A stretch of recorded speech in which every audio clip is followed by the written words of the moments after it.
ان الحمد للہ والصلاة والسلام علی اشرف الانبیاء۔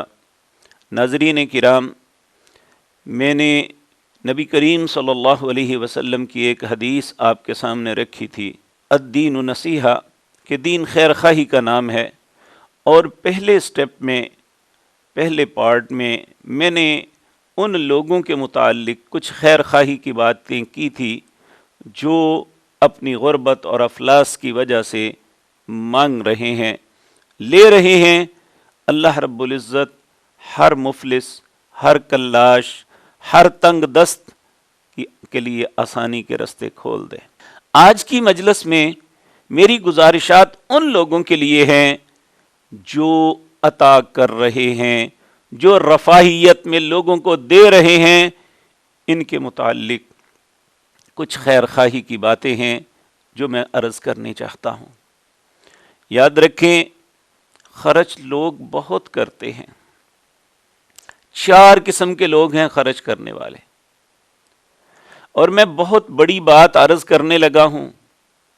صرف ایک خوش نصیب ہے، باقی سب کے سب بد نصیب ہی نہیں، بدبخت ہیں۔ آپ حیران ہوں گے کہ یہ کیا بات کر رہا ہے۔ میں اللہ کی پاک کلام سے کچھ باتیں آپ کے سامنے عرض کرتا ہوں۔ صرف وہ خوش نصیب ہے جس کے متعلق اللہ قرآن میں کہتے ہیں وہ ان صفات کا متصف ہوتا ہے۔ اللہ فرماتے ہیں وَيُطْعِمُونَ الطَّعَامَ عَلَى حُبِّهِ، وہ کسی کو کھلاتے ہیں صرف اللہ کی محبت میں، اپنے مقاصد کے لیے نہیں۔ وہ آئندہ انشاءاللہ اس کی تفصیل عرض کرتا ہوں۔ علی حبہ، اللہ کی محبت میں کسی کو کھلاتی ہے۔ کس کو کھلاتے ہیں؟ مسکیناً و یتیماً و اسیرا، یتیموں کو کھلاتے ہیں، مسکینوں کو کھلاتے ہیں۔ یتیم وہ ہوتا ہے جس کا باپ فوت ہو جائے، مسکین وہ ہوتا ہے جو کام کرتا ہو، مزدوری کرتا ہے، لیکن اس کے پاس اجرت اتنی نہیں ہوتی کہ وہ اپنے گھر والوں کی اچھے طریقے سے کفالت کر سکے، اسے مسکین کہتے ہیں۔ اور ہر وہ اسیر جو بے گناہ قید کیا گیا ہے، اس کو کھلانا یہ امت کی ذمہ داری قرار دیا۔ اللہ کو وہ بندہ بہت خوبصورت لگتا ہے، اچھا لگتا ہے۔ اس کے متعلق اللہ فرماتے ہیں وَيُطْعِمُونَ الطَّعَامَ، جو کھانا کھلاتے ہیں، مسکیناً و یتیماً و اسیرا، مسکینوں کو، یتیموں کو، قیدیوں کو۔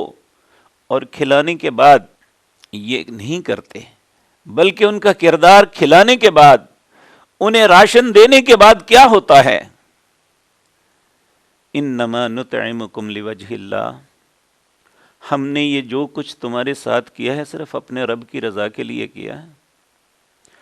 لا نرید منکم جزاء ولا شکورا، ہمارا ارادہ قطعاً یہ نہیں ہے کہ ہم تم سے کوئی بدلہ لیں، کوئی سیاسی مقاصد حاصل کرے، کوئی اپنے فوائد لیں تم سے، یا تمہیں اپنا گرویدہ بنا لیں۔ ولا شکورا، اور ہم یہ بھی نہیں چاہتے کہ ہمارا شکریہ ادا کرو کہ ہم نے تمہاری مدد کی ہے۔ لا نرید منکم جزاء ولا شکورا انما نطعمکم لوجہ اللہ، ہم نے اگر آپ کو کھلایا ہے تو صرف اللہ کے لیے۔ ایسے خرچ کرنے والے کی مثال اللہ سورۃ بقرہ میں فرماتے ہیں مثل الذین ينفقون اموالهم فی سبیل اللہ، اس بندے کی مثال جو اللہ کے رستے میں اللہ کے لیے خرچ کرتا ہے، کمثل حبہ، ایک دانے کی طرح ہے، انبتت، جسے کاشتکار بوتا ہے، 7 سنابل، اس میں ایک پودا نکلتا ہے جس پہ 7 ٹہنیاں ہوتی ہیں، ہر ٹہنی پہ ایک ایک سٹا لگتا ہے، ہر سٹے میں 100 دانے ہوتے ہیں۔ ایک دانے کے بدلے جیسے میں ایک کاشتکار کو 700 دانے دیتا ہوں، اس طرح میرے رستے میں خرچ کرنے والے کی اس طرح مال کو بڑھاتا ہوں۔ مثل الذین ينفقون اموالهم فی سبیل اللہ کمثل حبہ انبتت 7 سنابل فی کل سنبلۃ 100 حبہ واللہ یضاعف لمن یشاء، اللہ اس سے بھی زیادہ بڑھا کے دے سکتا ہے۔ یہ صرف خوش نصیب ہے۔ ایک وہ لوگ ہیں جو خرچ تو کرتے ہیں لیکن تصویریں بنا دی، فیس بک پہ چڑھا دی، اخبارات میں دے دی، کس لیے؟ کہ پتہ چلے میں نے کیا ہے؟ یاد رکھیں نبی کریم صلی اللہ علیہ وسلم نے فرمایا سب سے پہلے جہنم میں 3 لوگ ڈالے جائیں گے، ان میں سب سے پہلا عالم دین ہوگا، قاری قرآن ہوگا، جسے اللہ نے علم کی نعمت سے نوازا، جسے قرآن کی قرات سے نوازا، اور اس سے پوچھا جائے گا کیا کیا؟ وہ کہے گا دن رات تیری تبلیغ کرتا رہا، میں تیرے قرآن کی تلاوت کر کر کے لوگوں کو سناتا رہا۔ اللہ کہیں کہ کذبتا، جھوٹ بولتا ہے، تو اس لیے کرتا تھا لوگ کہیں بہت زبردست مقرر ہے، بڑا زبردست عالم ہے، اور لوگوں نے تیری تعریف کر لی، اب مجھ سے کیا لینا ہے؟ اللہ فرشتوں کو حکم دے گا اس کی پیشانی کو پکڑ کے گھسیٹ کے جہنم میں پھینک دو۔ دوسرا اس سخی کو لایا جائے گا جس کی تقسیم کا، دینے کا مقصد اپنی تشہیر ہے۔ نبی کریم صلی اللہ علیہ وسلم نے فرمایا میری امت میں سب سے بڑا فتنہ دجال کا فتنہ ہے، لیکن مجھے اس سے بھی بڑے ایک فتنے کا ڈر ہے۔ صحابہ نے عرض کیا یا رسول اللہ وہ کون سا ہے؟ آپ نے فرمایا وہ شرک خفی ہے۔ پوچھا یا رسول اللہ شرک خفی کسے کہتے ہیں؟ آپ نے فرمایا ایک شخص کوئی بھی اچھا کام کرتا ہے اور دیکھتا ہے کچھ لوگ دیکھ رہے ہیں تو وہ اپنے کام کو، یعنی نماز پڑھ رہا ہے تو وہ اپنی نماز کو لمبا کر دیتا ہے، یا لوگوں کو دکھانے کے لیے کرتا ہے۔ نبی صلی اللہ علیہ وسلم اللہ سے پناہ طلب کرتے تھے وَأَعْمَالَنَا مِنَ الرِّيَا، اے اللہ ایسے اعمال سے تیری پناہ چاہتا ہوں جس میں ریاکاری ہو، کیونکہ جب اللہ اس سخی سے پوچھیں گے تو نے میرے لیے کیا کیا، میں نے تمہیں مال دیا، وہ کہے گا دن رات اللہ تیرے لیے خرچ کرتا رہا، اللہ کہیں گے کذبتا، جھوٹ بول رہا ہے، تو نے سب کچھ اس لیے کیا کہ لوگ کہیں کہ بھائی بڑا سخی آدمی تھا، اس نے بڑی خیرات کی تھی، اس نے بہت راشن کے جو ہے بڑے بڑے تھیلے بنا کے لوگوں کو دیے تھے، اور لمبی لمبی تصویریں اخبارات میں، فیس بک پہ اور مختلف جگہوں پہ ڈالی تھی کہ یہ کیا ہو رہا ہے۔ میرے عزیز بھائی خرچ بھی کریں اور بدقسمت بھی بنیں، ہمیں ایسا کردار نہیں ادا کرنا چاہیے۔ اور ایک بدقسمت وہ ہے جو کسی کو دیتا تو ہے لیکن اس کے بعد احسان جتلاتا ہے۔ نبی کریم صلی اللہ علیہ وسلم نے فرمایا قال ثلاثة لا يكلمهم الله يوم القيامة ولا ينظر إليهم ولا يزكيهم۔ اب اس نے کوئی تصویر نہیں بنوائی، اس نے کچھ نہیں کیا، لیکن جس کو دیا ہے اس پہ احسان دیتا رہتا ہے، میں نے تیرے ساتھ فلاں وقت میں یہ کیا، فلاں وقت میں میں نے تیرے ساتھ یہ بھلائی کی، اللہ کو اس پہ بڑا غصہ غضب آتا ہے۔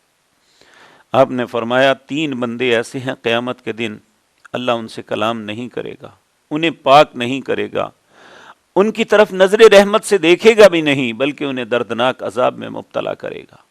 ان میں ایک یہ ہے المنان، جو کسی کے ساتھ نیکی کرتا ہے پھر اسے جتلاتا رہتا ہے، اسے یاد کرواتا ہے۔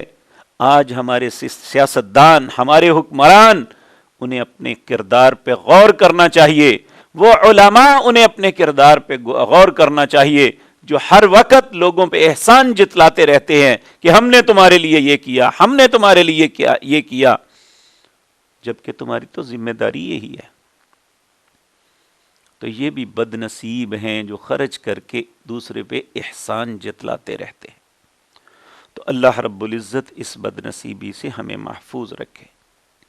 اور تیسرا اللہ نے فرمایا کسی کو دے کے اسے اذیت نہیں دینی۔ قول معروف ومغفرۃ خیر من صدقۃ یتبعها اذی، تمہارا اچھے طریقے سے یہ کہہ دینا جی معاف کرو، یہ اللہ کو زیادہ اچھا لگتا ہے کہ تم سب کچھ دے کے پھر کہو یہ مصیبت ہے، یہ جان ہی نہیں چھوڑتے، یہ ایسے ہیں، یہ ویسے ہیں۔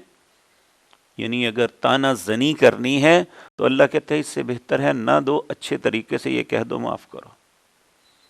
اس لیے میرے عزیز بھائیو، ایسے مشکل وقت میں ہم سب کچھ کریں بھی تو بدبخت بن جائیں، اللہ نہ کرے۔